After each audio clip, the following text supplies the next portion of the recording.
ಹುಬ್ಬಳ್ಳಿಯಲ್ಲಾದ ಅಂಜಲಿ ಹತ್ಯೆಯನ್ನು ಖಂಡಿಸಿ ಮಠಾಧಿಪತಿಗಳು ಪ್ರತಿಭಟಿಸಿದ್ದಾರೆ. ಅಂಜಲಿ ಮನೆಯಿಂದ ಚೆನ್ನಮ್ಮ ವೃತ್ತದವರೆಗೆ ಪ್ರತಿಭಟನಾ ರ್ಯಾಲಿ ನಡೆಸಿದ್ರು.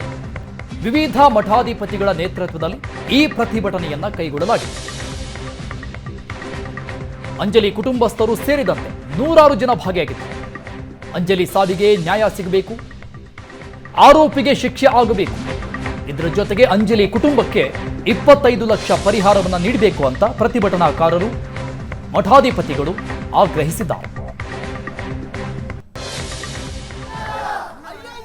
ಹುಬ್ಬಳ್ಳಿಯಲ್ಲಾದ ಅಂಜಲಿ ಹತ್ಯೆಯನ್ನ ಖಂಡಿಸಿ ಮಠಾಧಿಪತಿಗಳಿಂದ ಪ್ರತಿಭಟನೆಯನ್ನ ನಡೆಸಲಾಗಿದೆ.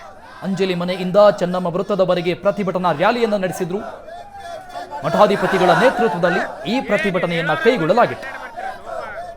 ಅಂಜಲಿ ಕುಟುಂಬಸ್ಥರು ಸೇರಿದಂತೆ ಸಾವಿರಾರು ಜನ ಭಾಗಿಯಾಗಿದ್ರು. ಈ ಪ್ರತಿಭಟನೆಯಲ್ಲಿ ಅಂಜಲಿ ಸಾವಿಗೆ ನ್ಯಾಯ ಸಿಗಬೇಕು, ಆರೋಪಿಗೆ ಕಠಿಣ ಶಿಕ್ಷೆ ಆಗಬೇಕು ಅಂತ ಆಗ್ರಹಿಸಿದ್ದಾರೆ. ಜೊತೆಗೆ ಅಂಜಲಿಯ ಕುಟುಂಬಕ್ಕೆ 25 ಲಕ್ಷ ರೂಪಾಯಿ ಪರಿಹಾರವನ್ನು ಕೊಡಬೇಕು ಅಂತ ಆಗ್ರಹಿಸಿದ್ದಾರೆ.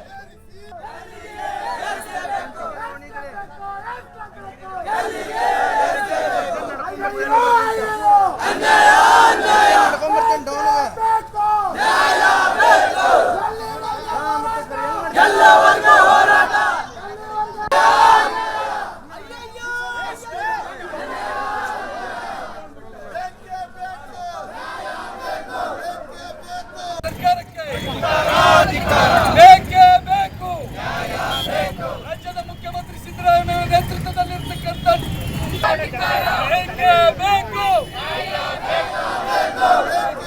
ಹುಬ್ಬಳ್ಳಿಯಲ್ಲಾದ ಅಂಜಲಿ ಹತ್ಯೆಯನ್ನು ಖಂಡಿಸಿ ರಾಜ್ಯದಾದ್ಯಂತ ಕೆಲವು ಕಡೆ ಪ್ರತಿಭಟನೆ ತೀವ್ರ ಸ್ವರೂಪವನ್ನು ಪಡೆದುಕೊಂಡಿತ್ತು. ಹುಬ್ಬಳ್ಳಿ, ರಾಮನಗರ, ಹಾವೇರಿ 3 ಭಾಗದ ಪ್ರತಿಭಟನೆಯ ದೃಶ್ಯಗಳನ್ನು ನೋಡ್ತಾ ಇತ್ತು. ಹುಬ್ಬಳ್ಳಿಯಲ್ಲಿ ಮಠಾಧಿಪತಿಗಳ ನೇತೃತ್ವದಲ್ಲಿ ಪ್ರತಿಭಟನೆಯನ್ನ ನಡೆಸಲಾಯಿತು. ಬಿಜೆಪಿಯಿಂದ ರಾಮನಗರದಲ್ಲಿ ಪ್ರತಿಭಟನೆಯನ್ನ ಕೈಗೊಳ್ಳಲಾಗಿತ್ತು. ಇನ್ನು ಹಾವೇರಿಯಲ್ಲೂ ಕೂಡ ಬೃಹತ್ ಪ್ರತಿಭಟನೆಯನ್ನ ಮಾಡಿ ಆಕ್ರೋಶವನ್ನ ವ್ಯಕ್ತಪಡಿಸಿದ್ದಾರೆ.